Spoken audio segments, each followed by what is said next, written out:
Unspoiled Network podcast. This is Spoil Me, covering the Afterparty, Season 1, Episode 7, Danner. In this episode, we get an unexpected juke left from talking to the people who were at the party, and we get to see why Danner feels the way she does about the detective who's coming. And all of a sudden, I am so much more on her side. Welcome to Spoil Me.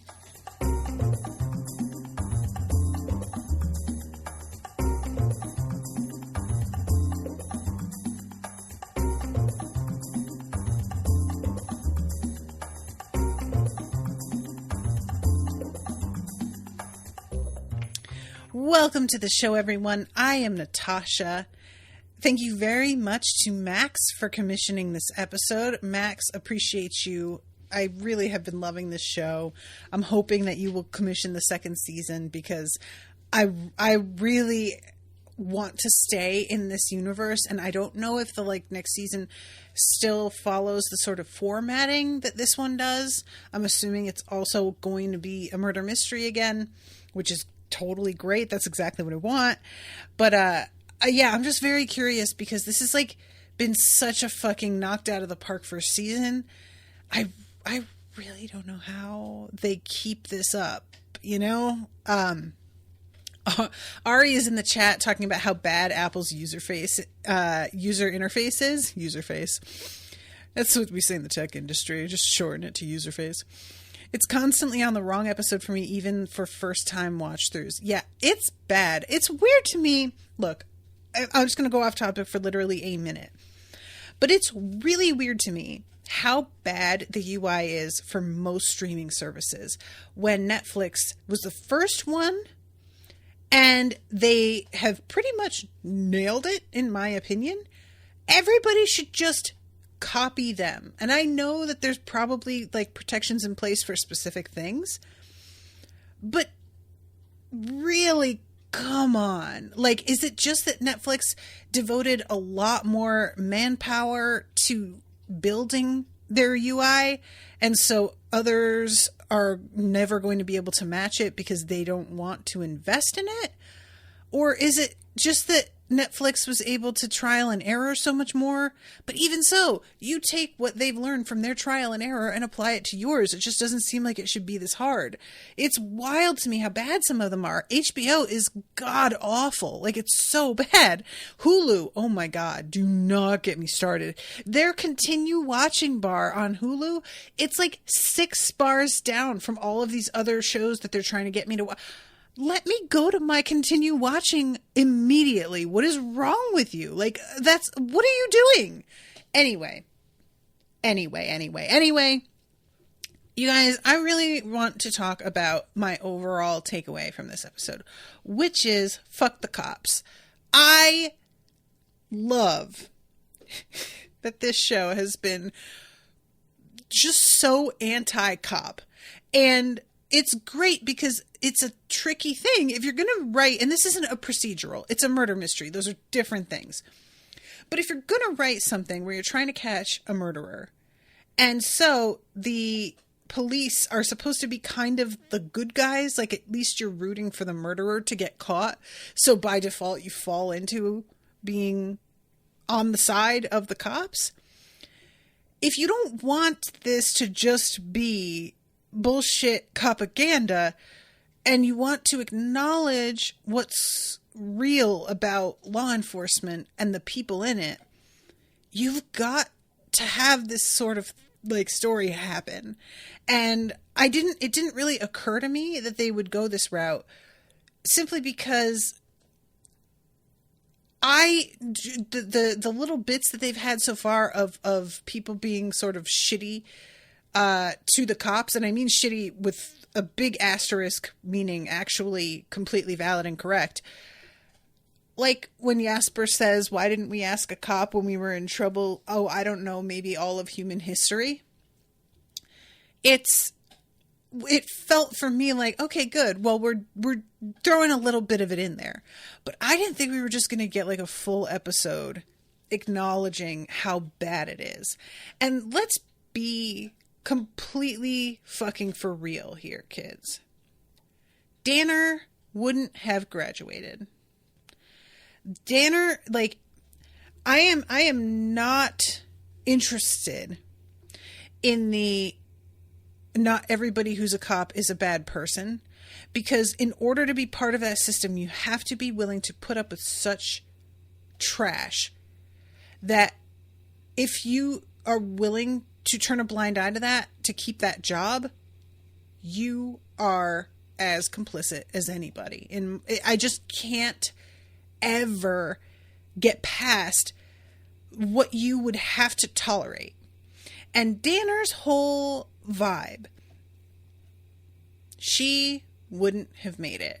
And like, there are so many articles, and there's one in particular that I point to a lot, but there was another one as well. But the one that I always reference is Confessions of a Former Bastard Cop. And there's also a wonderful Twitter thread, and I think there's actually 2 Twitter threads. One of whom was written by a former cop, and one of whom was written by a guy who did ride-alongs with cops when he was writing a book.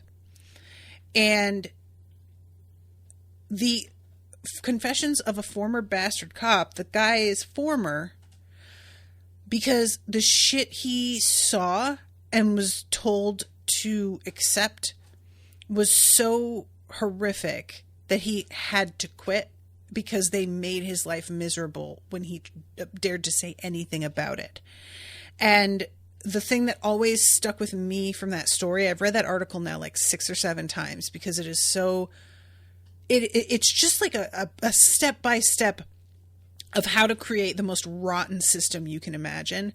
But one of the things that he talks about, excuse me guys, I'm sorry, I have like a tickle in my throat today, is how they do this like exercise of rating your fellow officers when you're still in training and writing about what it is that they can work on and the things that you think that they concerns that you may have. And it's not necessarily you get assigned a person.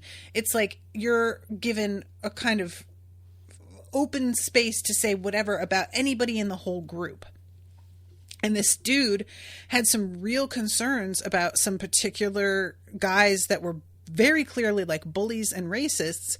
And he wrote in his thing about his concerns with that. And it turns out that the exercise was not actually to improve the force. What they did was they took his letter and they read it in front of everybody and said who wrote it. And then pointed at him and said, if you keep up this kind of attitude, you're not going to be able to make it here because we need to know that we've got one another's backs. So how it keeps being thrown in her face that she's not a team player is something that would happen before she was ever even able to wear a uniform. It would just, I don't think she would make it. A person who is as idealistic as her, she's not getting to the end. She's just not. But for the sake of this story, we're going with it because we need to be able to be in the system. So she has to have made it, you know? So anyway, this whole thing is, it's really fascinating because we start off with her talking, well, actually, no, I lie. We start off with her and Culp, and she is like talking about how he's her partner, but she's using real cutesy language, which obviously is like a little bit of a weak spot for him because he's like, no, don't you do that. Not right now. So I kind of love it. It's almost like when you're in an argument with your spouse and you're just like, what if we just forgot about this and went to bed early, eyes batting, you know, it's like she's trying to, and he won't play. Meanwhile, we have outside in the main room, Zoe coming up to Anik and finding out eventually that they are, I'm sorry, that they're listening in on all of these testimonies. there is a brilliant moment where Anik tries to say that they're listening to Xavier's music in a like, so that we can remember him. And she's like, you don't like his music, do you? And I absolutely need to believe that this here is all improv, because it's just got an energy to it. It feels so. Jasper comes up and says, well, have you heard the love ballads? Have you heard Pussy Hole? And he says this, and there's just a twinge to the actor playing Anik's face where I'm like, I don't feel like he saw that one coming. And he says, yeah, that's lovely. She says, the title kind of turned me off. Have you ever heard his song Orgasm? No, how's that go? How does it go? Oh no, another hit's coming.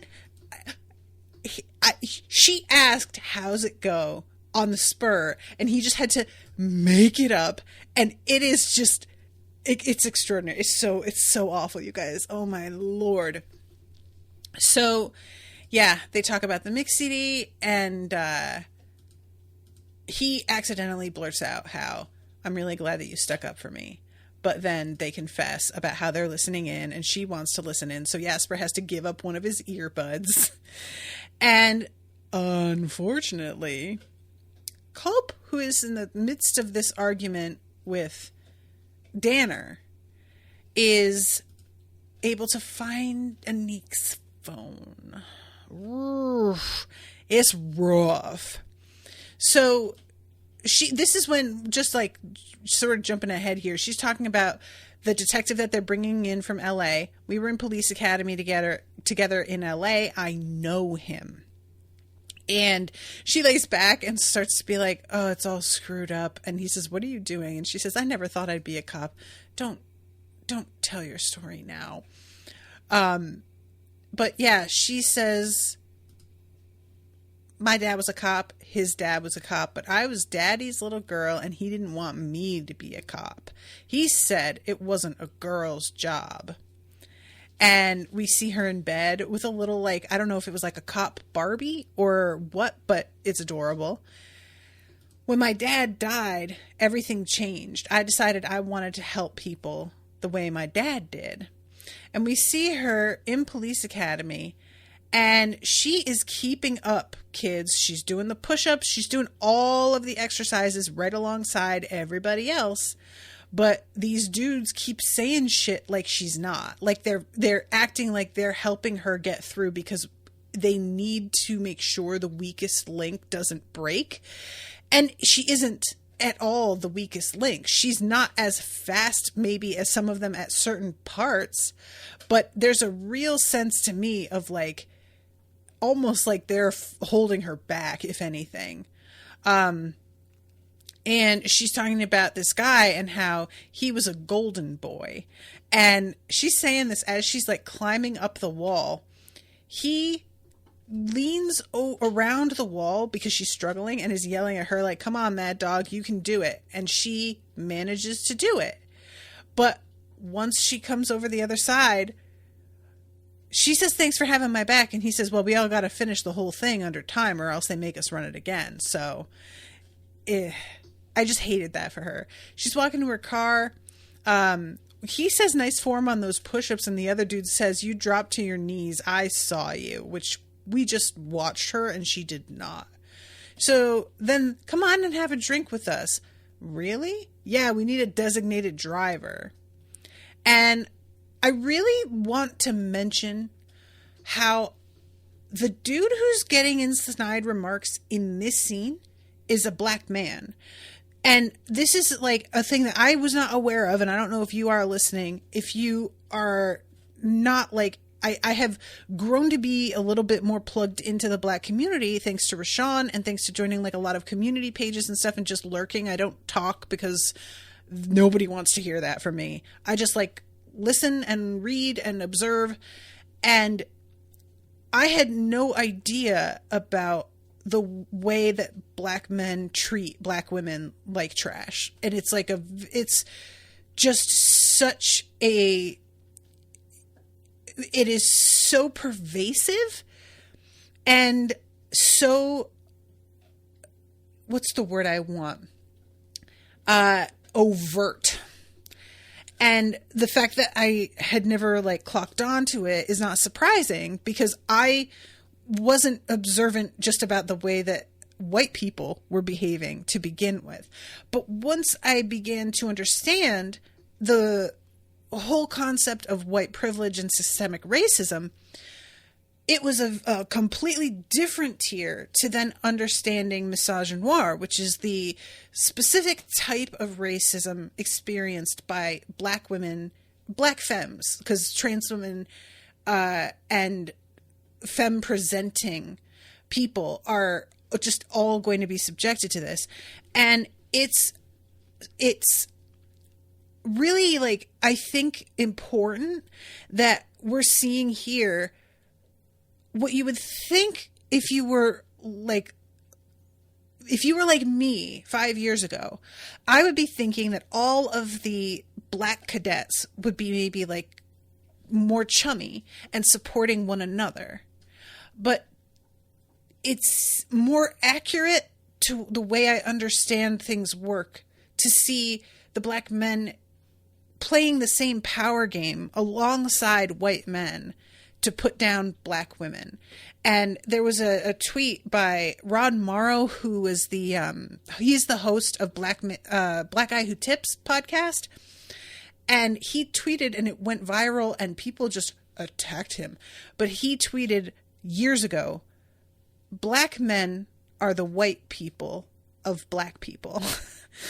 And it was this sort of behavior that he was referencing, of like, black men will often align themselves with those in power, even though it's sort of a self-betrayal, just so that they can exert that authority, at the very least, over black women and feel like they have got some power and control.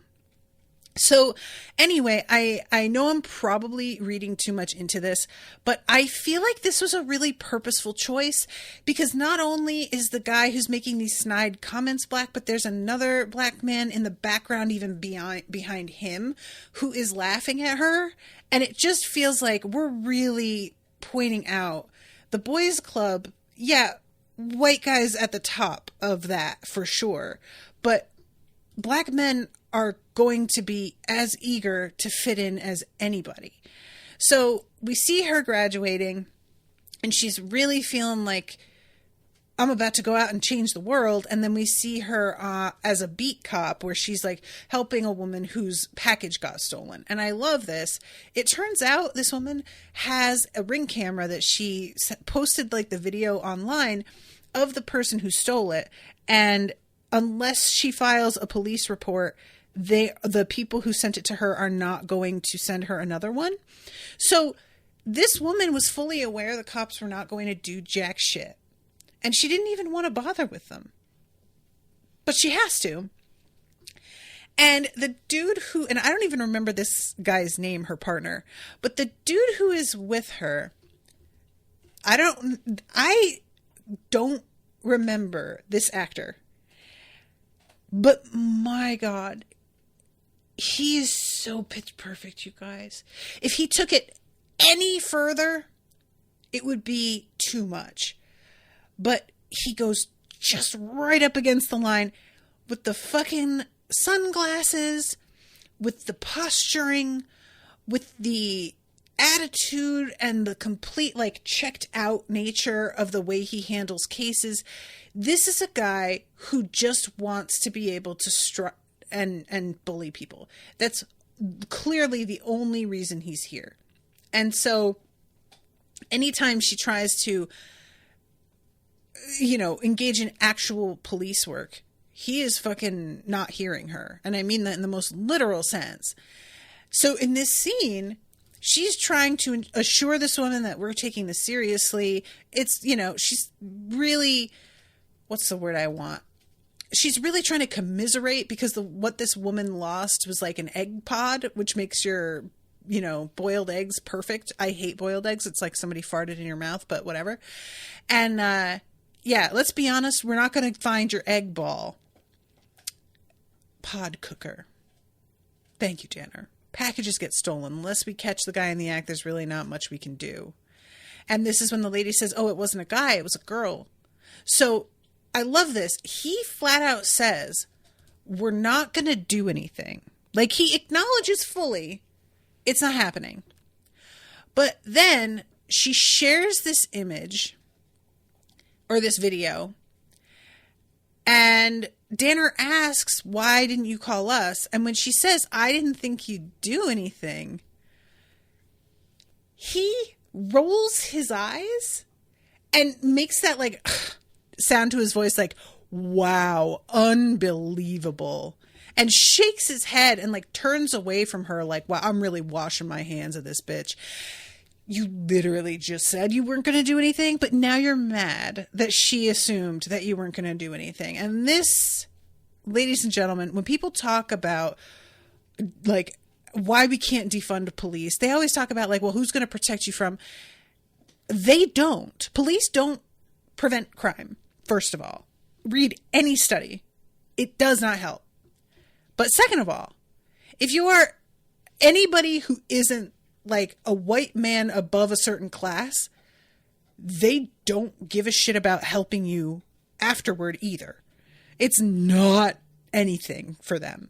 So acting like we get so much help. If you're a woman who has been like assaulted and you ever went to the cops, I'm sure you have your own horror story, because that's never handled well. And there's like billions of rape kits out there waiting to be processed that never have been, because they don't help. They don't care. It's not about catching criminals. It's about protecting property. It's about maintaining the social order. That's what they are for. It is not about protecting people. And I just fuck them. ACAB forever. Okay. So this little bit though, I just really appreciated the whole way. They eventually get called to a homicide, and she apologizes to this lady for being interrupted. And I love this. I'm sorry for the cursing. I don't give a fuck. And she kind of looks unsure of herself, Danner, as she's walking away. I'm like, girl, this is just a real woman. It's fine. So they are upon the scene, and she is noting that things seem a little bit weird. The spouse is outside, and he's acting all, upset about this, and it's the middle of the day, and she's just like, the whole look of this is weird. So what allegedly happened is a package thief, the one that was in the video, was picking up the package at the door when the wife opened it and lunged for her, like allegedly to protect her own identity. Like she was thinking she was going to get away with a thing. The door opens and she realizes that somebody saw her, somebody caught her, she could get in trouble. And so in order to prevent herself from being caught, she attacks. And you can see in the video of the first girl, the actual package thief, she is like a hippie young woman. And I say hippie like in the literal sense, not in the I smoke weed and want us all to get along sense. She is probably like a size 10, for TV, like a bigger size. She's got a very distinctive body shape. And she's really, really pretty, by the way. Her hair, though, is very green in that video, and it's not nearly as green when they have her on screen later, which I thought was kind of confusing, but it doesn't matter. So when we see the video of the attack on the wife, that's clearly a dude's body shape. It's somebody who has no hips and a wider shoulder. Like, that is not the same body shape as the girl in the first video at all. So it's pretty immediately clear that some shit was like very hinky here. And for a moment I was like, how would they even know to imitate her? And then I remembered that she posted that video online telling everybody about what happened. So a very convenient thing to frame this girl. So yeah, this is what she brings to the detective, and he jumps on it to the degree that what happens basically is she shows him this video, which is a really easy answer. And it's not only great for him that he's been like handed this piece of information, it's also good for her that he appreciates what she has done to speed up the solving of this case. So all she would have to do to climb the ladder a little bit, I'm not even really suggesting he'd help her that much, is give her the credit for this part of the work, and it would just be something good on her record, you know, her paying attention to details and assisting him with this. But the thing is that it becomes pretty clear once they find the actual package thief that this girl did not do it. She doesn't know what the hell they're talking about. It's just very believable right away. She had no relationship to it. She doesn't know what they're talking about. The whole thing is just very like, I'm here confessing to stealing some packages and have like being in possession of weed. And I don't know what you're bringing murder up for. I thought I knew what I was in trouble about, but this is like way more serious all of a sudden. Holy shit, what do I do? And I can't remember the detective's name, but he doesn't want to fuck up his record. He has a certain streak of closed cases. And the fact that she is bringing any doubt into his case is infuriating him. She's trying to say there's something that's just not right about it. And he says, do you want to help me question her? And she says, do you want to add me to the case? And he's like, no. I just figured I would show you a thing or two. Stuff they don't show you in training. You want to be a detective, right? I love that she says, do black women tie their hair up at night? And he just looks completely perplexed. And she's like, you should know this. And the answer is yes. So the thing that he said very clearly, stuff they don't show you in training. The thing they don't show you in training is how you can just lie. You can just lie to suspects, which is true, actually. There is, thank you, R.A., Detective Germaine. There is specifically, this has been contested a few times, but there is no reason that law enforcement can't embellish things to get somebody to confess. They can just make up things and trick you into it, or convince you that you're about to get sentenced anyway, even though the evidence isn't actually there. And the direction this goes in is that he tells this girl that her prints are at the scene, which they are not. And eventually, when it becomes clear that Danner is not going to let it go, because the girl says, check my Instagram, I have photos from a different location at that time of night, and Danner goes and finds them, poking holes in his case, he gets really, really infuriated. And he sends her off to get coffee. Later on, he's talking to her and he says she is ready to plea so that she doesn't, do any time. Or not maybe even do any time, but just get a better deal.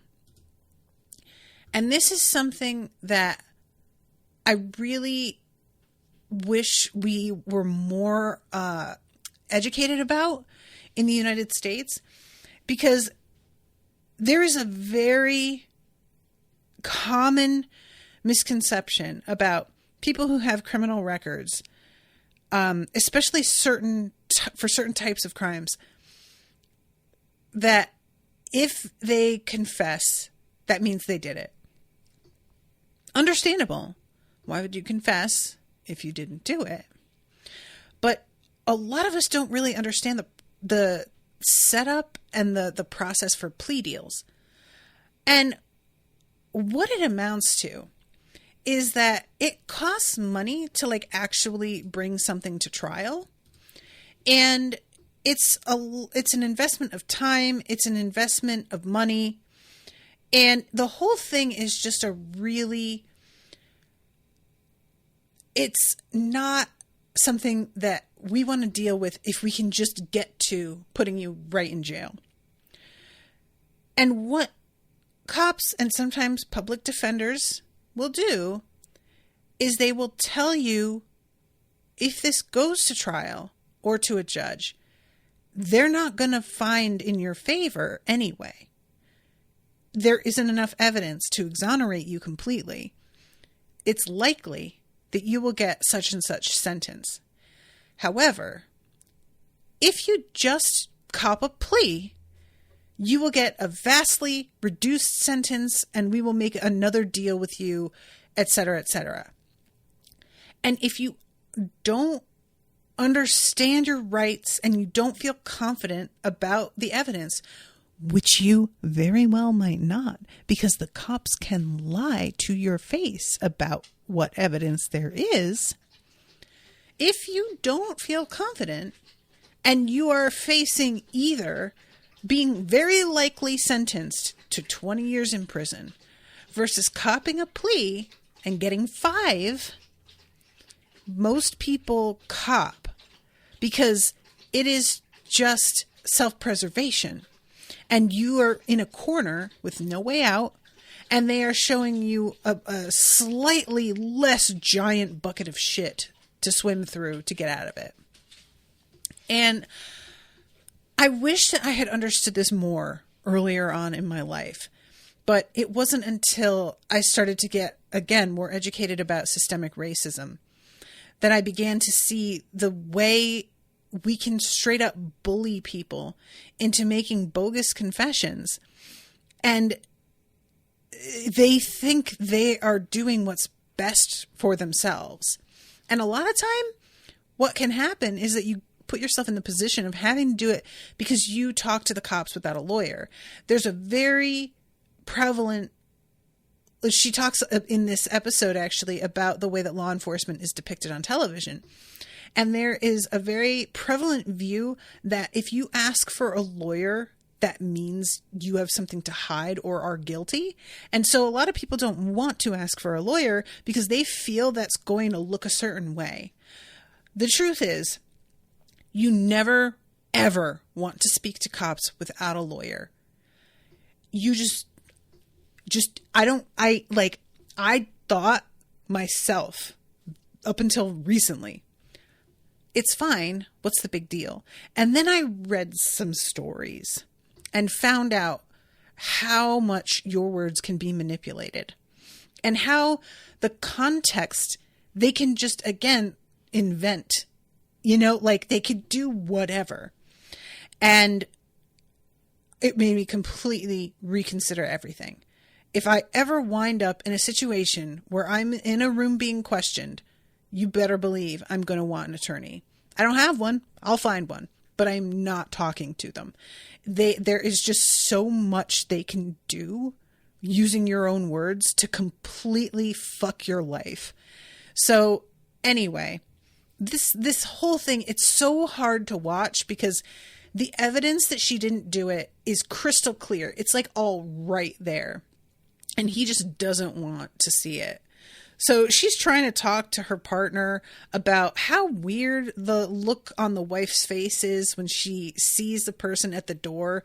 She's like, this woman wasn't like shocked to see them because they were a thief. She was shocked because she recognized the person.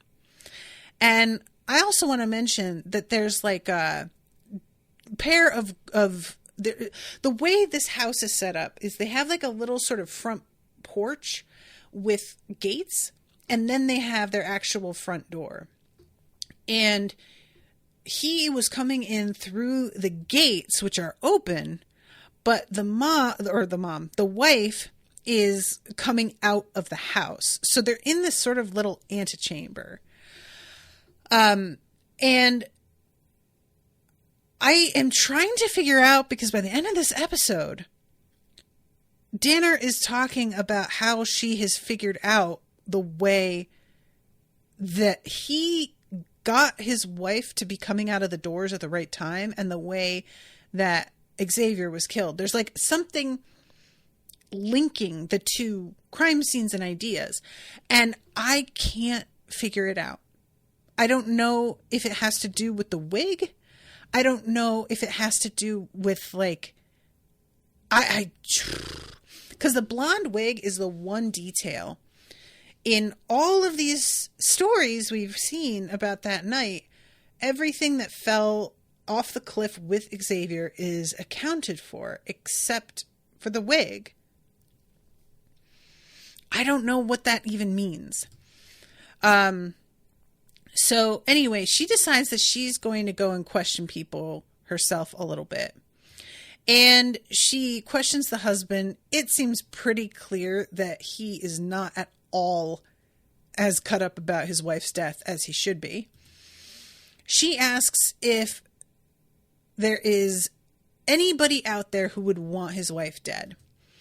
And he does the thing that guilty people do, which is completely overreact and then get the person who is correct and on the right track on the defensive, calming them down and assuring they think no such thing. You know, he's talking about how, I can't believe that you're accusing me. I wasn't home. I was making my television show, which is all about law enforcement. And he's really like being a copsucker. And the whole thing, it just escalates so fast. And she's finally like, I am not saying you are a suspect. The killer wore gloves. They didn't want their fingerprints to be found anywhere. You live here. Your fingerprints are everywhere. Why would you wear gloves? And he calms down. But the thing is, that question is actually a pretty good question. Why would he wear gloves? Maybe he is doing something else that required gloves. Maybe it was because he thought his hand would give him away somehow. And it turns out the green-haired girl has a tattoo on the back of her hand. And he was very observant and noticed that. So he wore gloves so that people would not be able to tell it wasn't the same person. It's pretty clear it's not the same person because his body type is just not the same. But anyway, she gets back to asking, is there anybody who would want your wife dead? And then there's a knock at the door, and this beautiful woman walks in with a bouquet of flowers and gives him this very intimate hug, and he grabs her and shoves her away from him in a very deliberate, hey, not now kind of way, and looks over at Danner, and then she gets the gist and looks over too and is like, oh, hi. And he explains, this is the costumer on my show. And the whole vibe is very obvious. I am sleeping with this woman. I don't know if he thought he got one over on her or what, but it's super clear. So she goes over to the set of this god-awful television show, Martial Law. And it's showing him beating up a perp, which is apparently all he fucking does.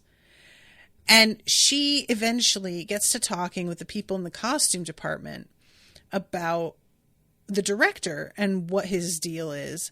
And they mention that he came in and borrowed this like costume for his nephew, a nephew that he does not have. And that there is this, let's see where it is.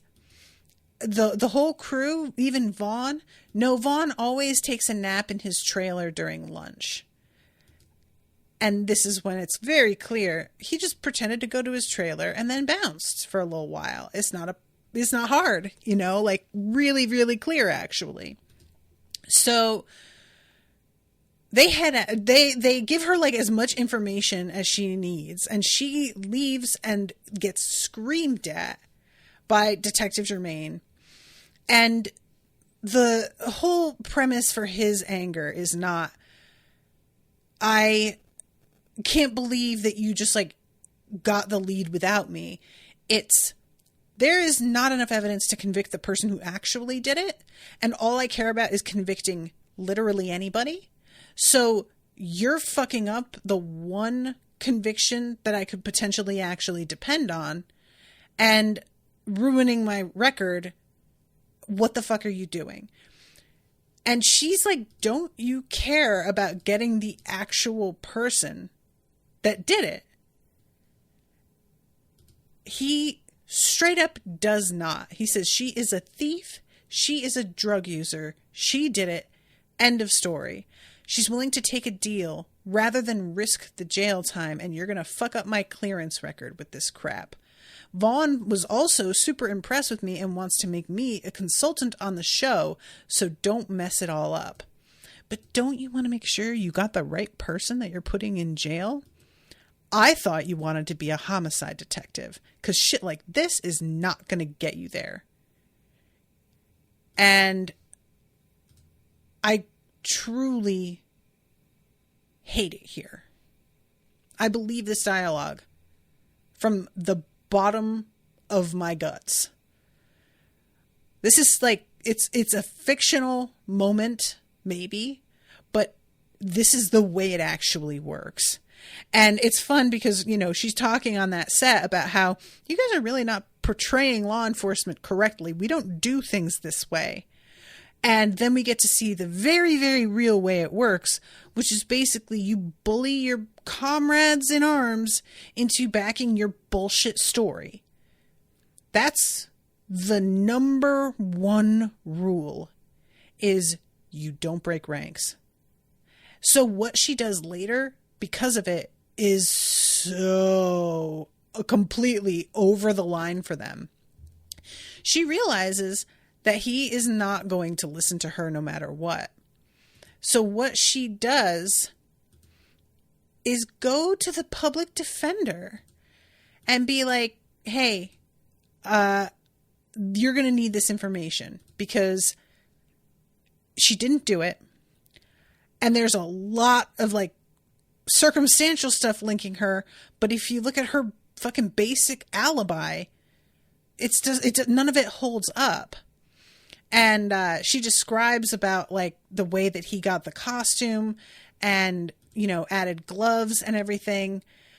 And the public defender even says, look, I'm sorry, and starts to walk away. And I love the actor they got for him, because this dude looks so worn out. And from what I understand, being a public defender is one of the most draining jobs there is. And it's like the kind of thing where you go into it wanting to do right by people and recognizing that everybody deserves fair representation. And then as time goes on, you become so jaded and so exhausted that you start to do some of the things that you swore you'd never do, because there just doesn't seem to be a way to fight back. Like, the point of becoming a public defender for a lot of people is to try and keep the system from working the way it was intended and putting anybody away that falls out of line in any sense. And if you want to stop that from happening and help people escape prison when they don't deserve it, you become a public defender, and then you start to see the ceaseless grind of the gears of this system and realize, like, there's almost nothing you can do. And that people are more than willing to screw themselves, even a lot of the time. So this dude's whole vibe of just I haven't slept for like 36 hours. I have survived today solely on coffee and vending machine candy bars. I don't want to bring this case up again because we have settled on a deal. This whole thing should be done so that I can go to bed. It really, I felt it from him. And he says, fine, I'll look into it. And she says, thanks, but don't tell anybody you heard it from me. And he says, I don't even know you. But she knows he's going to say something. And we see that she got moved to records. No chance for advancement. And the detective comes in and throws all his files onto her desk in such a way that they all flop onto the floor and create a total mess that she's going to have to clean up and sort out. And then says, oopsie daisy, thanks for being a team player, sport. And just walks out of there. I truly hate him. Like, I cannot even. I really hate him. I really hate him. And he's about to walk up on this crime scene. Oh my God, no. We cannot have it. We will not have it. But she says it was worth it because Willow's case was dismissed. And we see Willow outside with her hair pink now. And she says, my lawyer told me that you're the reason that I got out. And they have a little bit of a moment about how to do deviled eggs. And she comes back to the present. And she is talking to Culp. And he says, what happened to Vaughn? Did he go to jail? No, not enough evidence. I would have quit, but I couldn't let that fucking game win. So I came up here for a fresh start. And Culp is looking around as she's talking. And finally, this is when he says, I get you think Anik is innocent, but you think you found a kindred spirit. I think you're like soft on him. And she says, maybe, but my point is that if Germaine comes down here, he is getting convicted whether he did it or not. So my concern isn't Anik didn't do it. My concern is whether Anik did it or not, he's going away if we let this guy run the scene. And yeah, so he says he's been playing you this whole time and pulls out the phone. Your boy's been listening in illegally without consent. And you can see her face just be like, oh, fuck. She's really upset with Anik. Like, there's a real sense of, I was rooting for you, dude. How could you do this? And of course, out in the living room, Anik is flipping out and is just like, what do I do? What do I do? And Zoe has to talk him down about how he loves escape rooms because they seem so hopeless, but eventually you find your way through. We are going to get out of this. So we go back into the room with Culp and Danner. When you hear the clumping of hooves, think horses, not zebras. The most simple of all the answers is usually the correct one, and in this case, it's Anik. But if you hear the clumping of hooves in Tanzania, 9 times out of 10, it's zebras. And he says, oh my God, your theories are so convoluted. I really enjoy how frustrated he's getting. You think the TV producer dressed up as a woman and acted like a package thief to kill his wife. To do that, he would have needed her to open the door at the exact same moment that he was about to steal the package. It doesn't make sense. Which, there is something to that, but there's also the possibility he was utilizing the camera. Like, maybe he knew that if he used a disguise of a person that they both knew were stealing packages, if she had seen the video too, which I'm assuming she had, and he knew that if he came up to the front, that there would be some kind of alert, somebody's at your door, because they're clearly like wealthier people. So they have security, I have to assume. Maybe he was aware she would come to the door to try and stop him. and that he would be able to meet her there and like the whole thing would look legit. I don't know. That's just a theory. And this, the way that he says that, and she glances over at the door that's sort of open to, I think, the room that has like all of the instruments in it that Anik had been hiding in. She sees the door sort of propped open on there's like an area rug in there. So when the door is opened, it's held in place because the area rug pile is high enough. And that makes her stop and kind of go, it does make sense. That's it. And he says, what's it? What? I know who killed Xavier and how they did it. I solved it. We got to tie up a few loose ends like the wig and Jennifer too. And he says, there are no time for loose ends. You solved it or you didn't. And she says, the one person I didn't interview that probably has the answers that I need. And Maggie comes running in. And we have a lovely moment of Zoe telling Maggie, hey, honey, can you hum your quiet song? You fucking ballsack. You are a 6'3" turd in a leather jacket. And that is the end of the episode. So the next and final episode of the season is Maggie's POV. I cannot tell you how excited I am. Because Zoe's theory that nobody killed Xavier, a part of me enjoys the idea that it was an accident. I also, though, like the theory that everybody could have killed him. Like, maybe everybody was planning to do something shitty and it all wound up a perfect storm. But based on what I know about most of our characters, I don't think it's that. Because, there's like the Murder on the Orient Express where it's basically everybody participated. Spoilers for a very, very old murder mystery and movie that has been done like 11 times. But there was part of me that sort of wondered if we were doing that.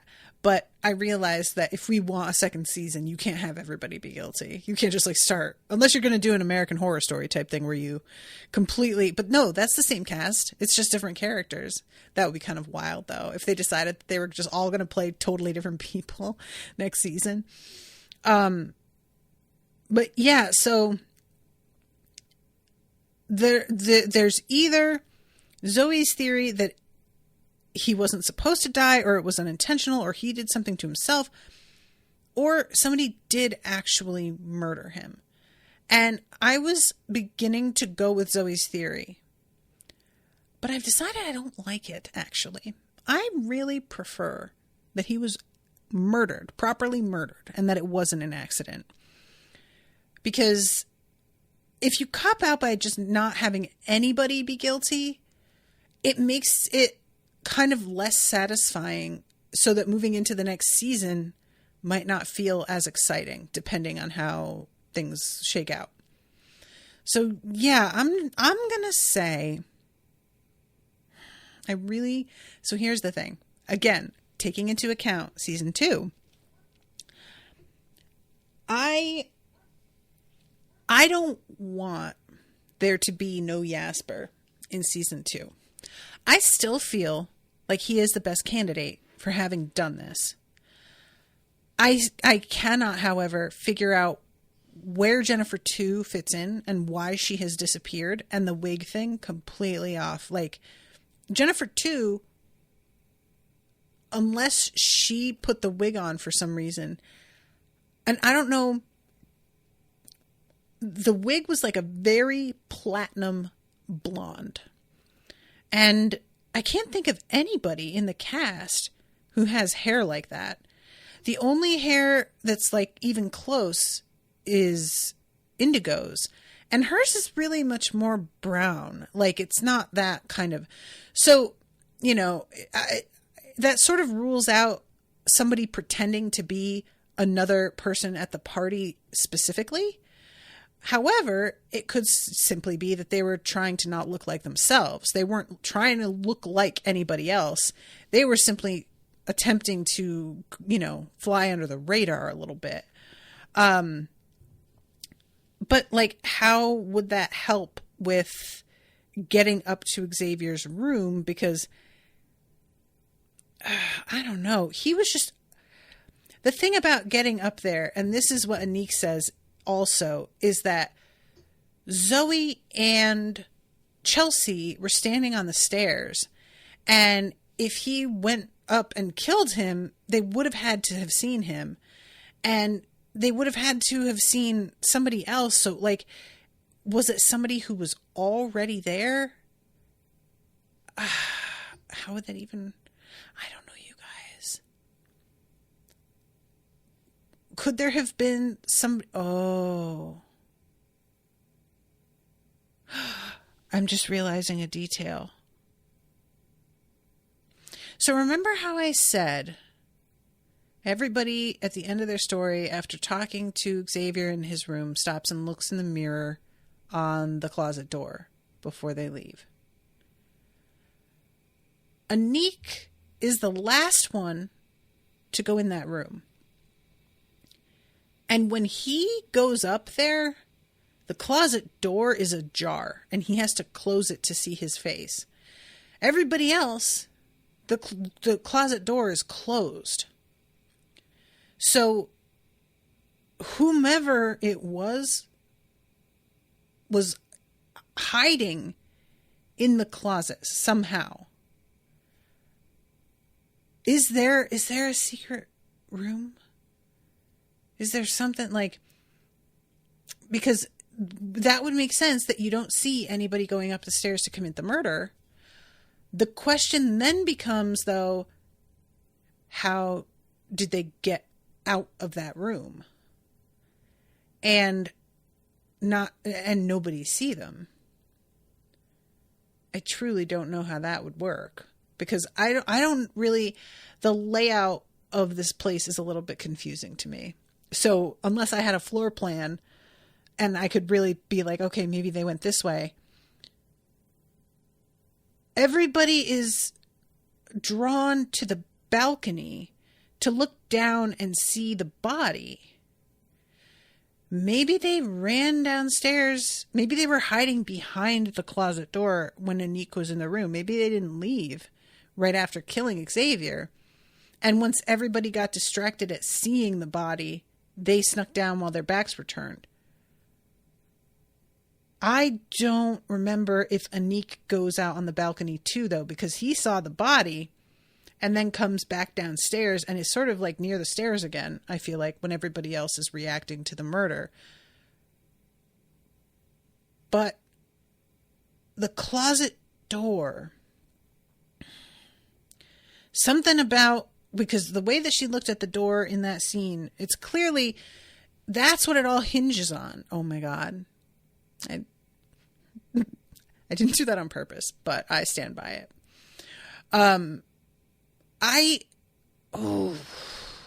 That wig though. And why would Jennifer 2 be gone? Unless she's the murderer. Which, maybe? I honestly, I don't know. I don't know. Like, what if she is? I'll be disappointed. I'll just say that. Because the Jennifers have been just annoying and very, like, funny background, but they're not people that I'm invested in being guilty, and unless it's really, really well done, I won't find that satisfying particularly. The only other person I could see being at all, like, is Indigo, and having it, like, I think my issue is Indigo only got a very brief POV, and the two Jennifers didn't get one at all. So if the murderer is somebody who didn't have any POV, I think that's the part I'm getting hung up on, that would be disappointing.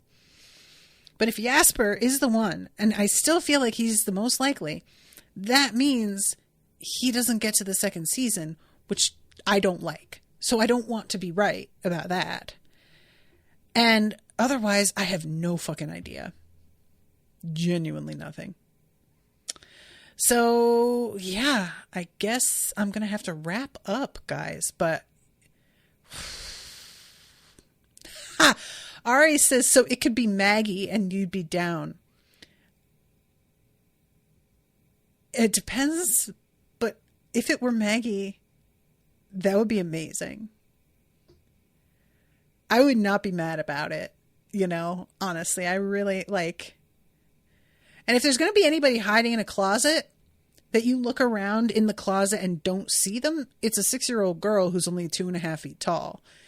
It would make sense that she could hide in there so effectively. And it would make sense that, and she's not hiding because she's trying to commit a murder. She's hiding because for whatever reason. But that way, if she were still in the room when Anik came in and he sees the closet door open and pulls it to, he wouldn't necessarily spot anything.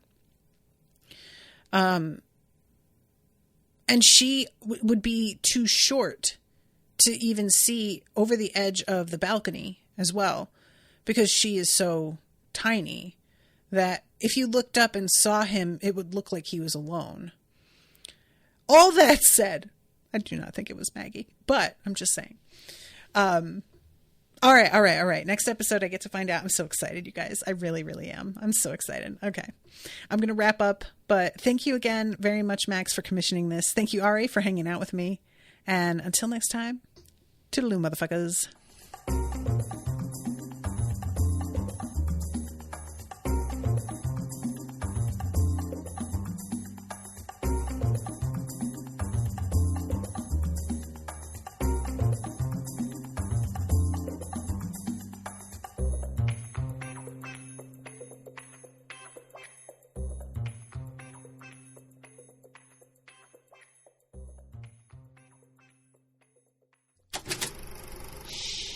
That was an Unspoiled Network podcast.